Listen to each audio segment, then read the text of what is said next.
পাল্টাপাল্টি হামলায় নতুন মাত্রায় যুদ্ধ শুরু মধ্যপ্রাচ্যে। ইরানের বিমানবন্দরে মুহুর্মুহু হামলা, ধ্বংস করে দিচ্ছে সবকিছু। মধ্যপ্রাচ্যের সব মার্কিন ঘাঁটিতে টানা হামলা চালানোর আহ্বান ইরানিদের। টার্গেট সৌদি, কাতার, কুয়েত, বাহরাইন ও ইরাকের ঘাঁটি। ইরানে হামলা চালাতে অংশ নেয় যুক্তরাষ্ট্রের শতাধিক যুদ্ধ বিমানের বহর। নজিরবিহীন অভিযানে ছিল 7টি B-2 বোমারু বিমান। আবারও আলোচনায় ইসরায়েলকে ক্যান্সার আখ্যা দেয়া রকেটম্যান খ্যাত কিম জং উন। এবার যুক্তরাষ্ট্রকেও দিলেন প্রতিরোধের হুঁশিয়ারি। মার্কিন হামলার প্রতিবাদে ফুঁসে উঠেছে ইরান ও তার মিত্ররা। নতুন করে ইয়েমেন থেকেও ইসরায়েলে চালানো হচ্ছে হামলা। একটানা 11 দিনের রক্তাক্ত সংঘর্ষের পর ইরান ইসরায়েল যুদ্ধ প্রবেশ করেছে নতুন এক বিপজ্জনক মাত্রায়। পাল্টাপাল্টি হামলায় এবার ইরানের ক্ষেপণাস্ত্র ধ্বংস করেছে ইসরায়েলের একটি বিদ্যুৎ কেন্দ্র। দেশটির দক্ষিণাঞ্চলের আশদোদ শহরের ওই স্থাপনাটি আগুনে জ্বলতে দেখা যায় এক ভাইরাল ভিডিওতে।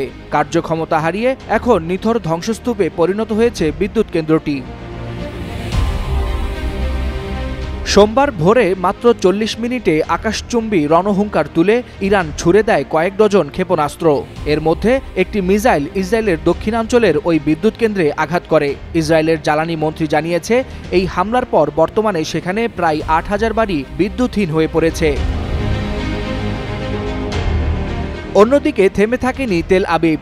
পশ্চিম ইরানের 6টি বিমানবন্দরে চালায় ভয়াবহ বিমান হামলা। ইসরায়েল দাবি করছে এই হামলায় ধ্বংস হয়েছে ইরানের একাধিক যুদ্ধ বিমান ও হেলিকপ্টার। এদিকে ইরানের রেভলিউশনারি গার্ড জানায়, মার্কিন হামলার প্রতিশোধ হবে কঠিন, নির্মম ও নজিরবিহীন। দেশটির সশস্ত্র বাহিনীর মুখপাত্র ইব্রাহিম জোলফাগারি বলেন, এই আগ্রাসন শুধু যুদ্ধ নয়, গোটা অঞ্চলকেই জ্বালিয়ে দেওয়ার আয়োজন। সামরিক বিশ্লেষকরা বলছেন, তেহরানের পরমাণু স্থাপনাগুলোর উপর মার্কিন বোমা হামলা যেন আগুনে ঘি ঢালার নামান্তর। যুদ্ধ এখন আর সীমান্তেই সীমাবদ্ধ থাকবে বলে মনে হয় না। শঙ্কা দেখা দিয়েছে তা গোটা অঞ্চলে ছড়িয়ে পড়ার। তেলের বাজার ইতিমধ্যেই অস্থির। বিশ্ব অর্থনীতিতে দেখা দিয়েছে টালমাটাল অবস্থা। এর ফলে নিকট ভবিষ্যতে বহুমাত্রিক আঞ্চলিক সংঘর্ষ শুরু হতে পারে বলে মনে করছেন বিশেষজ্ঞরা। ওয়ালিউল হাসানাত, যুগান্তর নিউজ। যুক্তরাষ্ট্র ইরানে যে বোমারু বিমান হামলা চালিয়েছে, সেই বহরে 5, 10 কিংবা 20-25টি নয়, একসাথে 125টি যুদ্ধ বিমান পাঠিয়েছিলেন মার্কিন প্রেসিডেন্ট ডোনাল্ড ট্রাম্প।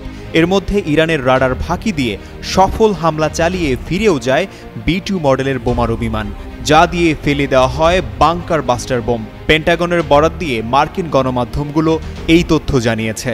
ব্রিটিশ গণমাধ্যম BBC বলছে, যুক্তরাষ্ট্রের এই নজিরবিহীন অভিযানে 7টি B-2 বোমারু বিমান অংশ নেয়। প্রতিটি B-2 বোমারু বিমান 2টি করে বাংকার বিধ্বংসী বোমা বহনে সক্ষম। প্রতিটি বোমার ওজন ছিল 30,000 পাউন্ড। এছাড়া এই অভিযানে অংশ নেয় জ্বালানি ভরার ট্যাঙ্কার উড়োজাহাজ, নজরদারি উড়োজাহাজ ও যুদ্ধ বিমান। অর্থাৎ কোনো কারণে প্রথম বহরের যুদ্ধবিমান প্রতিরোধের মুখে পড়লে যেন তাৎক্ষণিক বাকি যুদ্ধবিমান দিয়ে পাল্টা হামলা চালানো যায়। শনিবার সফল হামলার পরপরই টুইট করে নিজেকে ধন্যবাদ জানান ডোনাল্ড ট্রাম্প। তিনি ঘোষণা দেন, ইরানের গুরুত্বপূর্ণ 3টি পরমাণু কেন্দ্র ধ্বংস করে দেওয়া হয়েছে। আর সফলভাবে সেই হামলায় অংশ নেওয়া যুদ্ধ বিমানগুলো আমেরিকায় ফিরে গেছে। CNN বলছে, টানা 37 ঘন্টা যুক্তরাষ্ট্র থেকে উড়ে এসে ইরানে হামলা চালায় বিমানগুলো। যদিও কিছু কিছু গণমাধ্যম বলছে, ইরানকে জানিয়েই এই হামলা চালায় যুক্তরাষ্ট্র। কোথাও যুদ্ধ হবে আর সেখানে কিম জং উনের নাম আসবে না, তা কি করে হয়? ইরান ইসরায়েল যুদ্ধে শুরুতে চুপচাপে ছিলেন, দেখে শুনে একটা কথা বলেছেন, সেটাই সাথে সাথে বিশ্ব গণমাধ্যমের শিরোনাম হয়ে গেছে। ইসরায়েলকে মধ্যপ্রাচ্যের ক্যান্সার বলে অভিহিত করেন রকেটম্যান খ্যাত কিম। এবার শুধু ইসরায়েলকে নয়, তার সাথে যুক্তরাষ্ট্রকেও প্রতিহতের ডাক দিয়েছেন তিনি। ইরানে যেভাবে একপাক্ষিক যুক্তরাষ্ট্র হামলা চালিয়েছে, তার তীব্র নিন্দা জানিয়েছে উত্তর কোরিয়া। দেশটির পররাষ্ট্র মন্ত্রণালয়ের একজন মুখপাত্র বলেছেন, ইরানের উপর যুক্তরাষ্ট্রের হামলা জাতিসংঘের সনদের লঙ্ঘন। একই সঙ্গে যুক্তরাষ্ট্র এবং ইসরায়েলকে একযোগে প্রতিরোধ করার আহ্বান আহ্বান জানান তিনি। পাশাপাশি এই উত্তেজনার জন্য ইসরায়েলের অব্যাহত যুদ্ধ প্রচেষ্টা ও ভূমি দখলের নীতিকে দায়ী করা হয়। পিয়ংইয়ং বলছে পশ্চিমা দেশগুলোর উস্কানিতে মূলত ইসরায়েল এসব কাজ করে যাচ্ছে। সোমবার আল জাজিরার এক প্রতিবেদনে এই তথ্য জানানো হয়।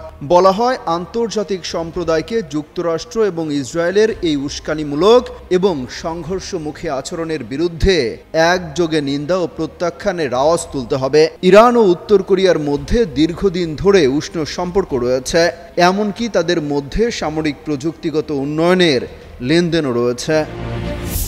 বরং দ্বিমত হও, আস্থা রাখো দ্বিতীয় বিদ্যায়, বরং বুদ্ধির নখে শান দাও, প্রতিবাদ করো।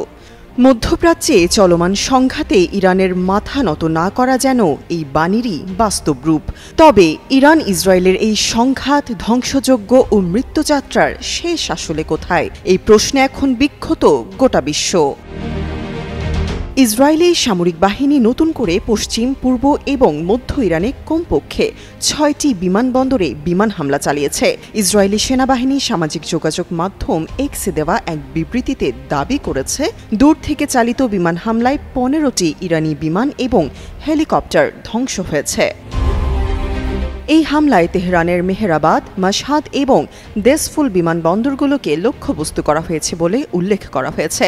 এক্স পোস্টে আরও বলা হয়েছে, এই হামলায় রানওয়ে, ভূগর্ভস্থ বাংকার এবং একটি জ্বালানি ভর্তি বিমান ও ইরানের সামরিক বাহিনীর F-14, F-5 এবং AH-1 বিমান ক্ষতিগ্রস্ত হয়েছে। ইসরায়েলি বাহিনীর ভাষ্যমতে এই হামলার উদ্দেশ্য ছিল বিমানবন্দরগুলো থেকে ইরানের উজ্জয়ন ক্ষমতা এবং তাদের সামরিক বিমান শক্তি পরিচালনা ব্যাহত করা। গত ১৩ জুন থেকে ইরান ও ইসরায়েলের মধ্যে পাল্টাপাল্টি হামলা চলছে। সেদিন ইসরায়েল ইরানের পারমাণবিক স্থাপনা লক্ষ্য করে হামলা চালায়, যার জবাবে তেহরান ও তেল আবিবে পাল্টা হামলা চালায়। সবশেষ শনিবার ইরানের পরমাণু কেন্দ্রে হামলা চালিয়ে এই যুদ্ধে জড়িয়ে পড়েছে যুক্তরাষ্ট্র। তামান্না তাবাসসুম ত্রিয়া, যুগান্তর নিউজ। মধ্যপ্রাচ্যের প্রায় সব দেশই ঘাঁটি গেড়ে বসে আছে যুক্তরাষ্ট্র। মোতায়েন করা আছে হাজার হাজার সেনা। সেখান থেকে যে কোনো দেশের উপর যখন তখন ছড়ি ঘোরায় তারা। এবার ইরানের পরমাণু স্থাপনায় বিমান হামলার জবাবে টার্গেট করা হচ্ছে এসব মার্কিন ঘাঁটিগুলো। মূলত ইরানের রাজনীতিবিদ এবং মিডিয়া ব্যক্তিত্বরাই এই হামলার আহ্বান জানিয়েছে ইরান সরকারের প্রতি। ইরানের রাষ্ট্রীয় টেলিভিশন চ্যানেল 3 মধ্যপ্রাচ্যে অবস্থিত কয়েকটি মার্কিন সামরিক ঘাঁটির একটি মানচিত্র প্রকাশ করেছে, যা ইরানি ক্ষেপণাস্ত্রের আওতায় রয়েছে। এর মধ্যে সৌদি আরব, কাতার, কুয়েত, বাহরাইন ও ইরাকের মার্কিন ঘাঁটিগুলো অন্তর্ভুক্ত। চ্যানেল 3 এর উপস্থাপক মেহেদি খানালি জাদেহ যুক্তরাষ্ট্রকে হুঁশিয়ারি দিয়ে বলেছেন, এখন আগের চেয়ে স্পষ্ট, কেবল ইরানি জাতির জন্য নয়, বরং এই অঞ্চলের সব জনগণের জন্য সব মার্কিন নাগরিক ও সামরিক কর্মীরা এখন বৈধ লক্ষ্যবস্তু। ট্রাম্পকে উদ্দেশ্য করে তিনি আরও বলেন, আমরা আলোচনা করছিলাম এবং কূটনৈতিক পথে এগোচ্ছিলাম, কিন্তু আপনারা আপনাদের সেনাদের রক্ত ছড়িয়েছেন। ওভাল অফিসে মার্কিন প্রেসিডেন্ট ওয়াশিংটনে 50,000 মার্কিন সৈন্যের কফিন গ্রহণ করার সিদ্ধান্ত নিয়েছেন।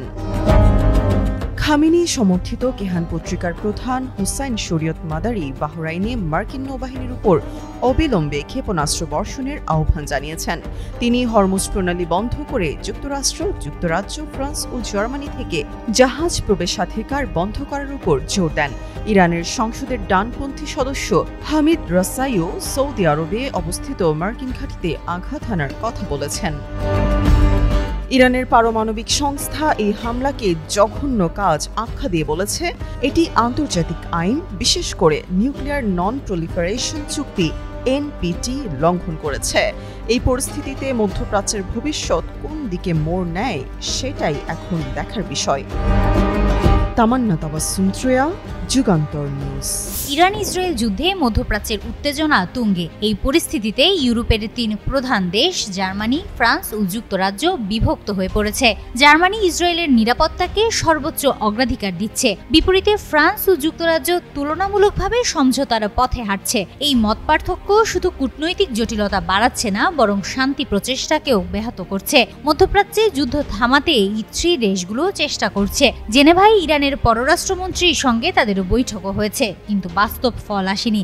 জার্মানি, ফ্রান্স ও যুক্তরাজ্যকে একত্রে বলা হয় E3। এই E3 দেশগুলো বিভক্ত হওয়ার কারণ ছিল 2023 সালের গাজা যুদ্ধ।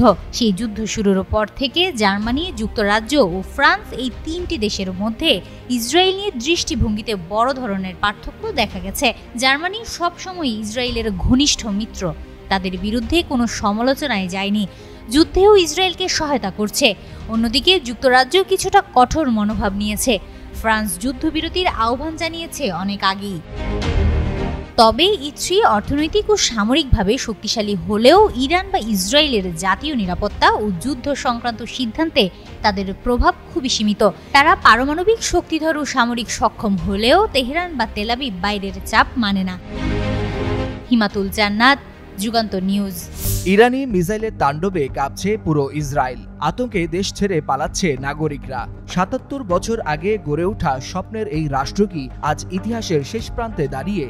ইহুদি ধর্মীয় বিশ্বাসে আছে ইসরায়েলের মতো একটি ইহুদি রাষ্ট্র ৮০ বছরের বেশি স্থায়ী হয় না। সেই ভবিষ্যৎবাণী যেন আজ বাস্তব হয়ে উঠেছে। প্রায় ৮ দশক আগে যেভাবে সমুদ্র পথে এসেছিল, আজ ঠিক সেই পথেই পালাচ্ছে ইসরায়েলিরা। তেল আবিব, হাইফা, আশদোদ সহ বড় বড় শহরগুলো ইরানি মিসাইলের আঘাতে ধ্বংসস্তূপে পরিণত। সাইরেন বাজছে, আতঙ্কে মানুষ ছুটছে বাংকারে, আর যারাই পারছে পাড়ি দিচ্ছে ইউরোপের দিকে।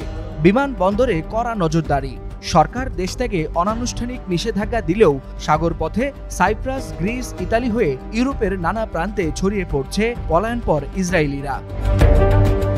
তালমুদের শেমিতা চক্র ও জুবিলি বছর নিয়ে বহু ইহুদি রাবাই মনে করেন ইহুদি রাষ্ট্রের আয়ু ৮০ বছর, তারপরেই পতন। রাবাই ইসরায়েল ফ্রিডম্যান বলেন, প্রথম টেম্পল, দ্বিতীয় টেম্পল সবই ধ্বংস হয়েছে এই সময়ের মধ্যেই। ধর্ম বিশেষজ্ঞ ইয়োনাহ কারিম বলেন, ১৯৪৮ সালে জন্ম নেয়া ইসরায়েল ২০২৮ সালে ৮০ বছরে পা দেবে। তার আগেই পরিবর্তন না এলে সামনে ভয়াবহ বিপর্যয় অপেক্ষা করছে। পিও রিসার্চ বলছে, যুব সমাজের ৩৮% দেশ ত্যাগ করতে চায়। রাজনৈতিক বিশ্লেষক গেদেওন লেভি বলেন, মানুষ বিশ্বাস হারিয়েছে যে রাষ্ট্র আর তাদের রক্ষা করতে পারবে না। আত্মবিশ্বাস ভেঙে পড়েছে, আর তাই পালিয়ে যাওয়াই এখন একমাত্র পথ। সাগরপথে যখন ইসরায়েলিরা ইউরোপে পাড়ি দিচ্ছে, তখন প্রশ্ন উঠছে, এটা কি শুধুই যুদ্ধের ভয়, নাকি সত্যি বাস্তব হয়ে উঠছে সেই বহু পুরাতন ধর্মীয় ভবিষ্যৎবাণী? ধর্ম, ইতিহাস আর বাস্তবতা মিলিয়ে আজ এক দোদুল্যমান ভবিষ্যতের মুখোমুখি ইহুদি জাতি। ওয়ালিউল হাসানাত, যুগান্তর নিউজ। মার্কিন হামলার প্রতিবাদে যেন ফুঁসে উঠেছে ইরান ও তার মিত্ররা। ইসরায়েলের বিরুদ্ধে নতুন আরেকটি দেশ থেকে হামলা হয়েছে, তবে এবার হামলাটি এসেছে মধ্যপ্রাচ্যের আরেক প্রান্ত ইয়েমেন থেকে। সোমবার ভোরে ইসরায়েলের আকাশে সাইরেন বাজতে শুরু করে। কিছুক্ষণের মধ্যেই জানা যায় ইয়েমেন থেকে ছোড়া ক্ষেপণাস্ত্র লক্ষ্যভ্রষ্ট না হয়ে ইসরায়েলের অভিমুখেই ধেয়ে আসছে। বিষয়টি নিশ্চিত করেছে ইরানের আধা সরকারি বার্তা সংস্থা ফার্স নিউজ এবং কাতার ভিত্তিক আল জাজিরা। যদিও ইসরায়েল শুরুতে ধারণা করেছিল এটি ইরানের দিক থেকে এসেছে, পরবর্তীতে জানা যায় এটি ইয়েমেনি জোটের কাজ। অপারেশন ট্রু প্রমিস এর আওতায় ২১তম হামলার আগেই এমন বিস্ময়কর হামলা নতুন মাত্রা যোগ করেছে চলমান মধ্যপ্রাচ্য উত্তেজনায়। এর আগে ১৩ জুন ইসরায়েলের চালানো হামলায় ইরানের রাজধানী তেহরান ও আশপাশের এলাকায় ব্যাপক ধ্বংসযজ্ঞ হয়। নিহত হন ৪ শতাধিক ইরানি নাগরিক, যাদের মধ্যে ছিলেন সামরিক কর্মকর্তা, পারমাণবিক প্রকৌশলী ও বেসামরিক মানুষ। জবাবে ২২ জুন পর্যন্ত ইরান অপারেশন ট্রু প্রমিস ৩ এর আওতায় ২০ দফায় ক্ষেপণাস্ত্র হামলা চালায় ইসরায়েলের বিভিন্ন লক্ষ্যবস্তুতে। আর এখন ইয়েমেনি হামলা যুদ্ধ পরিস্থিতিকে আরও বিস্তৃত ও জটিল করে তুলছে।